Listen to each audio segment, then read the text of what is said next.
सती की इस कहानी को, शिव जी और पार्वती की कहानी को हम लोग आगे बढ़ाते हैं।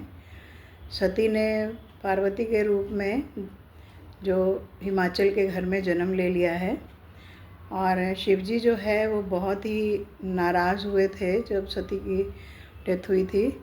तो उन्होंने जाके समाधि में बैठ गए थे और वो अपने भगवान आराध्य भगवान राम को भजना शुरू कर दिया था। सुबह शाम वो उसी की आराधना में डीप उसमें चले गए थे, वैराग्य में, डीप ध्यान में चले गए थे।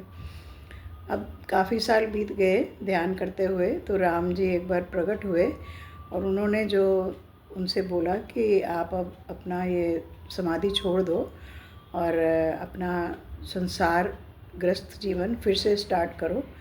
आप संसार के कल्याण के लिए आपको ग्रस्त जीवन स्टार्ट करना होगा।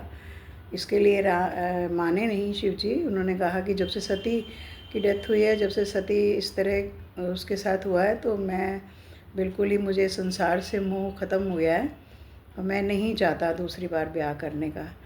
तो भगवान राम ने उन्हें बताया कि सती जो है वो पार्वती के रूप में जन्म ले चुकी है और इस समय वो तुम्हारे से तुमको ब्याहने के लिए, तुम्हारे साथ ब्याह करने के लिए तपस्या कर रही है, और तुम भी तैयार हो जाओ और अपने पार्वती के साथ ब्याह कर लो। तो शिव जी के अंदर भी वो प्रेम वापस जाग गया जो कि सती के साथ था। तो उनको लगने लगा कि हाँ, पार्वती के साथ में ब्याह करना चाहिए। तो 7 सप्तऋषि मिले उनको। तो उन्होंने सप्तऋषि से बोला कि जाके पता लगाओ कि क्या वाकई में पार्वती मुझसे प्यार करती है, तो पता करके आओ। तो वो गए उनके पास, तो देखा कि एक सुकोमल सी लड़की बैठी जंगल में तपस्या कर रही है और वो शिव की आराधना करे जा रही है और शिव जी को पति के रूप में चाह रही है, ऐसा लग रहा था।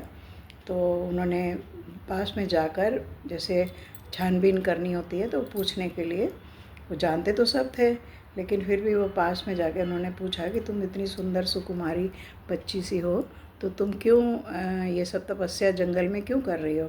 तो पार्वती ने बोला कि मैं शिव जी से ब्याह करना चाहती हूँ। तो उन्होंने कहा वो जंगली आदमी, वो जंगली जो भीख मांग कर अपना पेट पालता है, जंगल जंगल घूमता रहता है, ना उसकी शक्ल है ना सूरत है, तुम कैसे उससे ब्याह करोगी? तुम तो इतनी सुंदर हो, तुम्हें तो देवता भी वर लेंगे। तो उसने कहा, पार्वती ने कहा, नहीं, ये मेरा हट है। मैंने शिव जी से वायदा किया है कि मैं उसके साथ 7 जन्म तक, जन्म जन्म तक रहूँगी, तो मुझे उसी के साथ ब्याह करना है। तो उनको तसल्ली हो गई, तो वो आकर उन्होंने शिव जी को बताया। तो शिव जी ने इस बात पे वो मान गए कि हाँ, वही मेरी पार्वती ही मेरी धर्मपत्नी बनेगी, जो कि सती